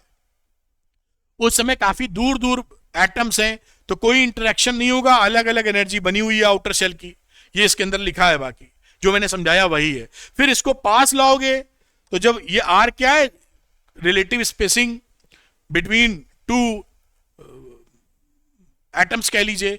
यहां r अब d से छोटा है, r c से बड़ा है, अब इसके बीच में ले आए r, पहले इधर था r, अब यहां आ गया। जब ये थोड़ा पास लाओगे तो फिर क्या होता है, कोई विजिबल स्प्लिटिंग नहीं है, वही बात जो मैंने समझाई थी आपको। फिर और पास लाते हो, b और c के बीच में लाने की कोशिश करते हो, कि क्या है r बराबर c पर आ गए। अब यहां पर इसके बीच की जगह पहले यहां थे, फिर यहां पहुंचे, फिर यहां पहुंचे, फिर यहां देखे कि शुरुआत हो जाती है स्प्लिटिंग की, वो मैंने समझा दिया था आपको। फिर आप और करीब आते हो, b और c के बीच आ जाते हो यहां, फिर देखते हो कैसी एनर्जीज बनी, सब समझाए हुए हैं आपको, कोई चिंता ना करिएगा, सुन लीजिएगा। फिर आगे बढ़ते हो, फिर आप देखते हो जब b से r की वैल्यू यहां कहीं चले आते हो, फिर आप एक्चुअल जो सिचुएशन है लास्ट वाली स्लाइड में, जो कहां आ जाते हो, ये क्या है, एक्चुअल स्पेसिंग इन क्रिस्टल 2-3 एंगस्ट्रॉम के बराबर होती। क्रिस्टल का मतलब जैसे समझाने के लिए मैंने, क्रिस्टल आप जानते, मैं फील कराने के लिए बोल रहा हूं ऐसे। जैसे चाय में कई लोग शुगर क्यूब डालते हैं ना, ऐसे समझ लीजिए क्रिस्टल फॉर्मेशन है। और क्रिस्टल के बीच में एटम एटम के बीच की दूरी क्या हो सकती है, 2 से 3 एंगस्ट्रॉम, बहुत छोटी। हुई एक्चुअल स्पेसिंग यहां पर है। तो यहां पर ये भसड़ हो जाती है जो मैंने आपको बताई, एनर्जी स्टेट्स का रीडिस्ट्रीब्यूशन, आधी 4n ऊपर 4n नीचे, बीच में एनर्जी गैप। कंडक्शन बैंड ऊपर, वैलेंस बैंड नीचे, बैंड है पूरा। मजेदार बातें से आप समझ गए होंगे, ये आप पढ़ भी सकते हैं यहां पर। तो इस तरीके से इसी बात को देखो इस तरह से बना के दिखाया जाता है, जो मैंने आपको बता दिया था बना बना के। वही है, ये इम्पटी है, 4n स्टेट्स है, कंडक्शन बैंड है, ये वैलेंस बैंड है, इसके सब इलेक्ट्रॉन भरे रहते हैं, वगैरह वगैरह। इससे आपको ये 4-5 स्लाइड क्लियर हो जाती है। अब कुछ बातें, कुछ खास प्रॉपर्टीज हम देख लेते हैं कि वैलेंस बैंड की क्या है, एनर्जी गैप का मतलब क्या है, और कंडक्शन बैंड का क्या है, जिसे हमें किसी भी सूरत में टॉप, सुपर टॉप एक्सप्लेनेशन और क्लैरिटी हमारे पल्ले रहे। तो आइए देखते हैं ना, मैंने बहुत अच्छी तरीके से प्रेजेंटेशन बनाए पूरा दिन लगा के, जिसे आपको मैं एकदम आश्चर्यचकित कर दूं कि कितना मजेदार है फिजिक्स, बशर्ते थोड़ा सा ज्ञान लेना पड़ता है। खैर, वैलेंस बैंड क्या है, वैलेंस बैंड ये जो चर्चा कर रहे थे, दिस इज वैलेंस बैंड। तो इसकी प्रॉपर्टी क्या है भाई साहब, इसमें लिखा है, in the energy band diagram of semiconductors the valence band is a lower band belonging to valence electron. जिसके अंदर वैलेंस इलेक्ट्रॉन रहते हैं उसको, उस एनर्जी बैंड को वैलेंस बैंड कह रहे हैं। तो दिस बैंड में भी पार्शियली, ध्यान रखिएगा, और completely filled. This band is never empty, कभी भी ये पूरी तौर पे खाली नहीं होगा। देखिए, या तो ये पूरा भरा होगा, या टेम्परेचर आप बढ़ा देंगे तो कुछ कूद के ऊपर चले जाएंगे, लेकिन सब नहीं कूद सकते। तो ये इंपॉर्टेंट बात है कि वैलेंस बैंड कभी भी एम्प्टी नहीं होगा पूरी तौर पे, या तो फुली फिल्ड होगा या पार्शियली फिल्ड होगा, बट फुली एम्प्टी नहीं होगा। In this band electrons are not capable of gaining energy from external electric field. यहां पर एक्सटर्नल इलेक्ट्रिक फील्ड जब आप लगाते हैं, सेल लगा दिया, एक्सटर्नल इलेक्ट्रिक फील्ड मतलब एक सेल खरीद के लगाए, जोड़ दिया, तो यहां पर इलेक्ट्रॉन अगर पकड़ा हुआ है तो वो कंडक्शन ऑफ इलेक्ट्रिसिटी नहीं करता है, मैं बता चुका हूं इसी लेक्चर में। उसको लिए यहां होना चाहिए। तो यहां इलेक्ट्रॉन अगर पड़े हुए हैं तो जो इलेक्ट्रिक फील्ड लगाते हैं वो यहां पर इलेक्ट्रिक फोर्सेस की वजह से चलने नहीं लगते, वो नहीं चलते। तो यही लिखा है कि therefore the electrons in this band do not contribute to the electric current. तो ये कैपेबल नहीं होते इलेक्ट्रिक करंट को फ्लो कराने में, अगर इलेक्ट्रिक फील्ड आपने बाहर से भी जनरेट कर दी है तो। कहां पर, वैलेंस बैंड में जो इलेक्ट्रॉन पाए जाते हैं वो करंट को फ्लो कराने में सक्षम नहीं है। इलेक्ट्रॉन जो कंडक्शन बैंड में पाए जाएंगे वो करंट को फ्लो कराने में सक्षम होंगे। होल्स अगर हमारे वैलेंस बैंड में हैं तो वो कंडक्शन कराने के लिए सक्षम है। होल्स कौन, जो इलेक्ट्रॉन कूद के ऊपर गया है और उसकी सीट जो वैकेंट हो गई है उसी को होल बोलेंगे। अच्छा डिस्कशन अगले पार्ट में करेंगे। इतनी बात समझ में आपको जरूर आई होगी। अब कंडक्शन बैंड की बात करते हैं, ये जो ऊपर वाला है, दिस इज कंडक्शन बैंड, ये एनर्जी लेवल लिखा है, दिस इज वैलेंस बैंड। ये दो टेम्परेचर पे फोटो दिखाई है आपको।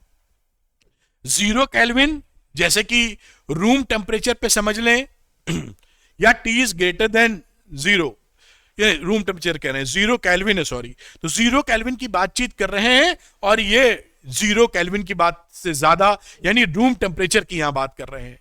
तो 0 केल्विन जब होगा, इन the energy band diagram of semiconductors the conduction band is an upper band in which the electrons are not present at 0 Kelvin. 0 Kelvin पर कंडक्शन बैंड में कोई भी इलेक्ट्रॉन प्रेजेंट आपको नहीं मिलेगा। जो भी इलेक्ट्रॉन है वो वैलेंस बैंड में है बेटा। अब एट रूम टेम्परेचर मतलब 25 डिग्री सेंटीग्रेड या 27 डिग्री या 300 केल्विन के आसपास चले आइए। 300 केल्विन इसके रिस्पेक्ट में काफी टेम्परेचर है। तो रूम टेम्परेचर पर क्या होता है, this band is either empty और पार्शियली फील्ड। अब यहां पर क्या होता है कि ये जो इलेक्ट्रॉन्स है ना, इनमें से कुछ यहां से देखिए छटक के यहां पहुंच गए, यहां से छटक के यहां पहुंच गए, ये पहुंच गए भाई साहब। तो ये जो कंडक्शन बैंड होता है, ये कंडक्शन बैंड पूरी तरह खाली हो भी सकता है और नहीं भी हो सकता है, क्योंकि इलेक्ट्रॉन जंप करके पहुंच गए हैं। तो either empty or partially filled with electrons. In this band, electrons can gain energy from external electric field and contribute to the electric current. जब इलेक्ट्रॉन यहां पहुंच जाते हैं कंडक्शन बैंड में, तो अगर आप एक्सटर्नल फील्ड लगाते हैं, एक सेल लगा दीजिए, तो उस समय ये इलेक्ट्रॉन इलेक्ट्रिक करंट में कंट्रीब्यूट करने के लिए तैयार हो जाते हैं, यानी इलेक्ट्रिसिटी, इलेक्ट्रिक करंट फ्लो करा सकते हैं। ये कंडक्शन बैंड की कहानी है। ठीक है, इतना आप पकड़ पाए होंगे। अब बीच में एक एनर्जी गैप था, उसकी भी चर्चा करते हैं, एनर्जी बैंड गैप या एनर्जी गैप। ये जो बीच में होता है, इसी को हम एनर्जी गैप या एनर्जी बैंड गैप बोल रहे हैं। ठीक, ये कंडक्शन बैंड का जो लोअर एनर्जी होता है, इसे बोलते हैं ईसी, लोवेस्ट, और वैलेंस बैंड का जो टॉप मोस्ट एनर्जी होता है, इसे बोलते हैं वैलेंस का एनर्जी लेवल। क्योंकि हमने बताया था ये जो डैश डैश लाइनें लगाई हैं, ये डिफरेंट एनर्जी लेवल से इन द वैलेंस बैंड। अब देखिए, 2 ही इलेक्ट्रॉन फोटो में दिखाए गए, 2 से ज्यादा नहीं, कम हो सकते हैं। तो यहां पर ये वैलेंस एनर्जी लेवल क्या है? वैलेंस बैंड की टॉप एनर्जी। ये कौन सी ईसी एनर्जी है? कंडक्शन बैंड की लोएस्ट एनर्जी। उनके बीच का जो गैप आता है, उसको हम एनर्जी गैप या एनर्जी बैंड गैप कहते हैं। बहुत बढ़िया। इन the energy band diagram, energy band gap is the separation. Separation किसके बीच है? Highest energy level of valence band, EV, highest energy, and lowest energy level in the conduction band, lowest. इनके बीच का जो डिफरेंस है या गैप है, this is the energy gap. Electrons are not found in this band. This band is completely empty. यहां पर आपको कोई इलेक्ट्रॉन नहीं मिलेगा, खाली मिलेगा। ठीक है। The minimum energy required for shifting electrons from valence band to conduction band is called energy gap.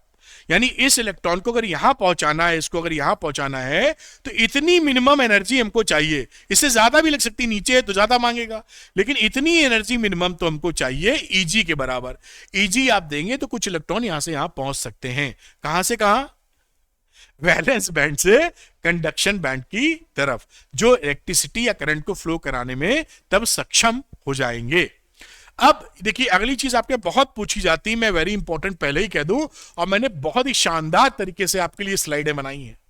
ये क्या है? आपसे बहुत प्यारा क्वेश्चन है बोर्ड्स के लिए, आगे के लिए, कॉन्सेप्ट के लिए, कि एनर्जी बैंड के बेसिस पर मेटल्स, इंसुलेटर्स और सेमीकंडक्टर्स का डायग्राम बनाइए या उसको एक्सप्लेन कीजिए। बहुत पूछा जाता है।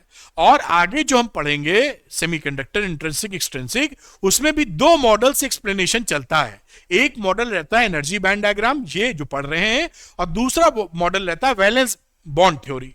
वो हम नेक्स्ट क्लास में, नेक्स्ट लेक्चर में पढ़ेंगे। उन दोनों से एक्सप्लेन किया जाता है कि वैलेंस बॉन्ड थ्योरी क्या बोल रही है, एनर्जी बैंड थ्योरी क्या बोल रही है। बहुत अच्छी बात है। तो यहां पर हम एक्सप्लेनेशन करने वाले हैं मेटल्स का, इंसुलेटर्स का और सेमीकंडक्टर्स का on the basis of energy band diagram. आनंद आ गया। तो अब जैसे मेटल्स, अब मेटल्स में 2 केसेस होते हैं, दोनों की फोटो लगी है बहुत ही शानदार तरीके से, एग्जांपल के साथ, बहुत मेहनत से बनाई, कि अब आप ये समझ पाए मेटल्स में 2 केसेस होते हैं एनर्जी बैंड डायग्राम के हिसाब से। पहला कैसा है? Case 1, when the conduction band is partially filled and the valence band is partially empty। ये है डायग्राम इसका। यहां पर देखिए, ये कंडक्शन बैंड था, ये जो नीला नीला है, ये पार्शियली फिल्ड है। ये मैं लिख दूं क्या यहां? पता नहीं कितना दिख रहा होगा आपको, पार्शियली फिल्ड कंडक्शन बैंड। और ये जो वैलेंस बैंड है, इसको बोलते हैं पार्शियली एम्प्टी, पार्शियली एम्प्टी। तो यहां पर देखिए, ऑलरेडी ये कंडक्शन बैंड पार्शियली फिल्ड है और ये वैलेंस बैंड पार्शियली एम्प्टी है। इसकी तो बात की बात है। इस वजह से जब इसके अंदर आप इलेक्ट्रिक फील्ड लगाएंगे तो कंडक्शन चालू हो जाएगा, क्योंकि कंडक्शन बैंड के अंदर इलेक्ट्रॉन मौजूद है। तो मेटल्स में तो होता ही है, सारा रेजिस्टेंस बहुत कम होता है। वो कंडक्टर अच्छे होते हैं। और ये एग्जाम्पल इसका क्या है, लिथियम, सोडियम, पोटेशियम, इसमें ऐसा कार्यक्रम होता है। अब दूसरा मेटल के केस में क्या हो सकता है कि ये जो बैंड है ना, कंडक्शन बैंड, ये वैलेंस बैंड से ओवरलैप कर जाए, एक दूसरे पे चढ़ जाए, तो कोई भेदभाव ही ना रहे, जैसा यहां पर कहानी हो रहा है। ये देखिए, ये कंडक्शन बैंड की कहानी थी, इसको लाल कलर से दिखाना चाहेंगे, फर्क कर पाए कंडक्शन बैंड कहां से कहां। ये कंडक्शन बैंड है, अरे मेरी तो, ये कंडक्शन बैंड है और ये आपका वैलेंस बैंड है। देख पा रहे हैं, ओवरलैप, इतनी पट्टी ओवरलैप कर गई, पकड़ पा रहे हो ना, यहां से लेकर यहां तक, दिस इज कंडक्शन बैंड। ये थोड़ा ऊपर चला गया है, क्या लिखा था, कंडक्शन, तो ये मैं यहां बनाता हूं, ज्यादा अच्छा रहेगा। दिस इज कंडक्शन बैंड और दिस इज वैलेंस बैंड। देख पा रहे हैं, ओवरलैपिंग रीजन। तो जब भैया ओवरलैप ही हो गया, तो ये वैलेंस बैंड में जो इलेक्ट्रॉन है वो जब चाहे टहलने चले आएंगे। एक ही कॉलोनी में रहते हैं, एक फ्लैट से, जैसे मल्टी स्टोरेज बिल्डिंग होती है, एक ब्लॉक से दूसरे ब्लॉक को जोड़ देते हैं वो हाइट पर, कि आप जाना चाहें तो ब्लॉक ए से ब्लॉक बी भी चले जाइए, वैसे ही कुछ सिस्टम है। ये वैलेंस बैंड वाला इलेक्ट्रॉन टहलते हुए चला जाएगा, थोड़ी भी एनर्जी मिली, या ऐसे भी कंडक्शन बैंड में। तो क्या हो गया मामला कि इसकी भी बहुत ज्यादा क्या रही, एनर्जी गैप खत्म हो गया लगभग। ये Eg की वैल्यू क्या है, लगभग 0। तो यहां पर कंडक्शन अच्छा मिलेगा ना, क्योंकि गैप ही नहीं है कुछ। और यही चीज ओवरलैपिंग कंडक्शन बैंड, ये ओवरलैपिंग पार्ट है, मैं लिख नहीं रहा हूं, भसड़ हो जाएगी इसमें। और ये मैग्नीशियम जिंक इसके एग्जाम्पल हो गए। तो ये दो मेटल की सिचुएशंस हैं। एक मेटल की सिचुएशन कि दोनों अलग अलग तो हैं, लेकिन कंडक्शन बैंड में ऑलरेडी इलेक्ट्रॉन पहुंचे हुए हैं, पार्शियली फील्ड है वो। दूसरे में कि दोनों एनर्जी बैंड ओवरलैप कर गए, तो कोई समस्या ही नहीं है वैलेंस बैंड वाले इलेक्ट्रॉन को कहीं भी टहलने में। दोनों के एग्जाम्पल हैं, दो केसेस बनते हैं। ये आप अच्छे शब्दों का प्रयोग करके कैसे लिख सकते हैं, वो मैंने मेहनत से आपके लिए बना दिया है। ये top, super top quality content है, इतना एक एक दिन लगा के ध्यान से कोई नहीं बनाता, या बनाते होंगे तो जल्दी आपके पास नहीं आएंगे। तो ये कहानी हो गई मेटल्स की। अब बात कर लेते हैं इंसुलेटर्स की।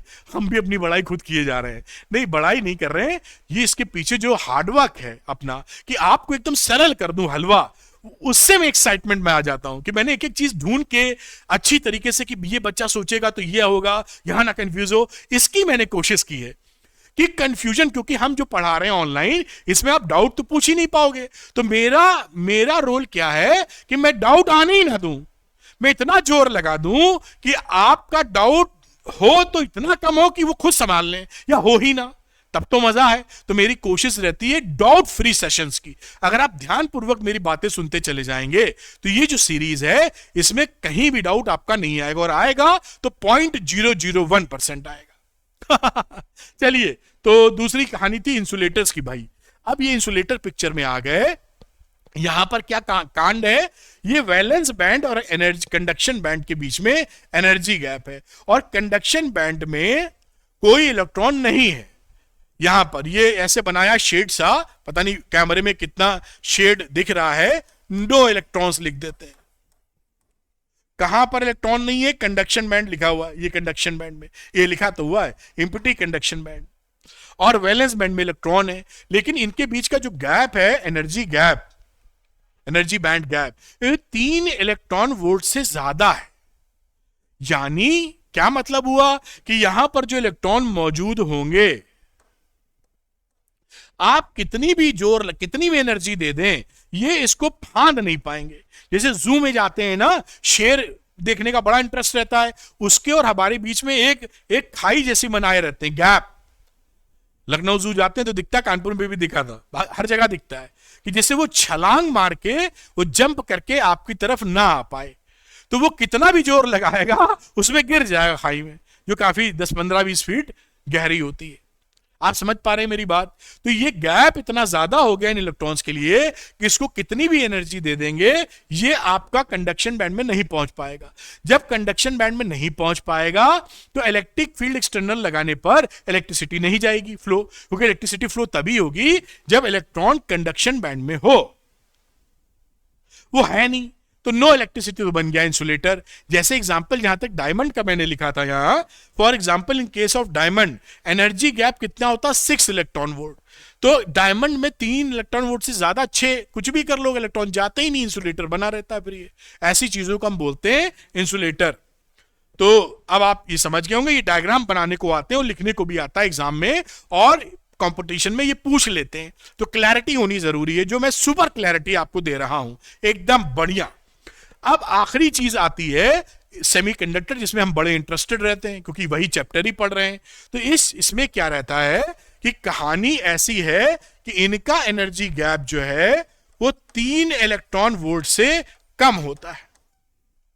कम होने से क्या होगा कि जो इलेक्ट्रॉन यहां पाए जा रहे हैं उनका 0 केल्विन पे तो यहां एम्प्टी है, 0 केल्विन पे तो कोई इलेक्ट्रॉन नहीं है। लेकिन रूम टेम्परेचर पे आ जाए 300 केल्विन के आसपास, तो कुछ इलेक्ट्रॉन यहां छटक कर, मतलब ये होल बना देते हैं, होल भी नहीं बना पाए इसको एक और पीछे ले जाएं क्या, यहां पर ऐसे ऐसे गोला बना देते हैं, ये छटक के ऐसा आ सकते हैं इलेक्ट्रॉन यहां जब आप टेम्परेचर देंगे, क्योंकि एनर्जी गैप कम है। तो 0 केल्विन पर ऊपर कोई नहीं मिलेगा, रूम टेम्परेचर पर या और ज्यादा टेम्परेचर पर ये इलेक्ट्रॉन छलांग मार के पार कर लेंगे इस गैप को, कंडक्शन बैंड में इलेक्ट्रॉन मिल जाएंगे। इसका मतलब है एक्सटर्नल इलेक्ट्रिक फील्ड जैसे ही लगाएंगे करंट फ्लो होती दिखेगी। टेम्परेचर राइज करने पर कंडक्टिविटी बढ़ रही है, यही तो देखा था सेमीकंडक्टर में, ये एग्जाम्पल हो जाता है। और यही बात यहां लिखी है, जैसे आपको समझाने के लिए silicon for example the energy gap for germanium 0.72 electron volt है और सिलिकॉन के लिए 1.1 इलेक्ट्रॉन वोल्ट है। तो ये एनर्जी गैप कम होते हैं in the case of semiconductors. जैसे ही टेम्परेचर बढ़ाते हैं आप, ये सारे इलेक्ट्रॉन कूदकर कंडक्शन बैंड में चले जाते हैं और हम तब इलेक्ट्रिसिटी फ्लो करा सकते हैं। तो ये आपका देखिए therefore the semiconductor at 0 kelvin, देखिए लिखा है 0 केल्विन पर इंसुलेटर की तरह बिहेव करेंगे क्योंकि ऊपर कोई नहीं मिलेगा। रूम टेम्परेचर जो 300 केल्विन के आसपास है या उससे ज्यादा करेंगे तो यहां से कुछ इलेक्ट्रॉन ऊपर आपको मिल जाएंगे। इस तरह से ये एक्सप्लेनेशन है on the basis of energy band diagram, energy band model. इस मॉडल के बेसिस पर मेटल किसको बोल रहे हैं, इंसुलेटर किसे बोल रहे हैं, और सेमीकंडक्टर किसे बोल रहे हैं। यह बात यहां तक कंप्लीट होती है। जबरदस्त कॉन्सेप्ट क्लैरिटी हुई होगी, ऐसी मुझे उम्मीद है। एक टिपिकल पॉइंट है, कॉन्सेप्ट है, लेकिन मैंने पूरी कोशिश की कि मक्खन की तरह आपको बता सकूं। अब अगली जो पार्ट की चर्चा होगी उसमें एक मॉडल और कूद पड़ेगा जिसे बोलते हैं वैलेंस बैंड मॉडल। तो जब हम सेमीकंडक्टर के अंदर घुसेंगे कि ये सेमीकंडक्टर इंट्रिंसिक एक्सट्रिंसिक है फलाना धमाका, तो उसमें दोनों मॉडल से हम एक्सप्लेन करेंगे। एक होगा जो नया मॉडल वैलेंस बॉन्ड मॉडल पढ़ेंगे वहां, और ये एनर्जी बैंड। तो इस तरीके से इस चैप्टर को समझने की आवश्यकता है। नॉर्मली जब आप किताब पढ़ते हैं तो इस तरीके से लिखा नहीं मिलता वहां। तो और टीचर साहब कभी कभी अक्सर, बहुत सारे टीचर इस बात को क्लियर नहीं करते आपको, या कर नहीं पाते, या उनको भी कितना मुझे नहीं मालूम। तो लेकिन ये समझना जरूरी है, तो आप चैप्टर का फ्लो और कॉन्सेप्ट सुपरलेटिव डिग्री तक समझ पाएंगे। तो अगर आपको ये वीडियो पसंद आया हो तो लाइक और शेयर कीजिए। अरविंद एकेडमी चैनल को सब्सक्राइब कीजिए टॉप लेवल कंटेंट के लिए। इसका पीडीएफ लेने के लिए आप अरविंद एकेडमी टेलीग्राम चैनल को ज्वाइन कर सकते हैं, जिनका लिंक डिस्क्रिप्शन में है। मिलेंगे अगले शानदार लेक्चर में। Thank you very much, wish you all the best.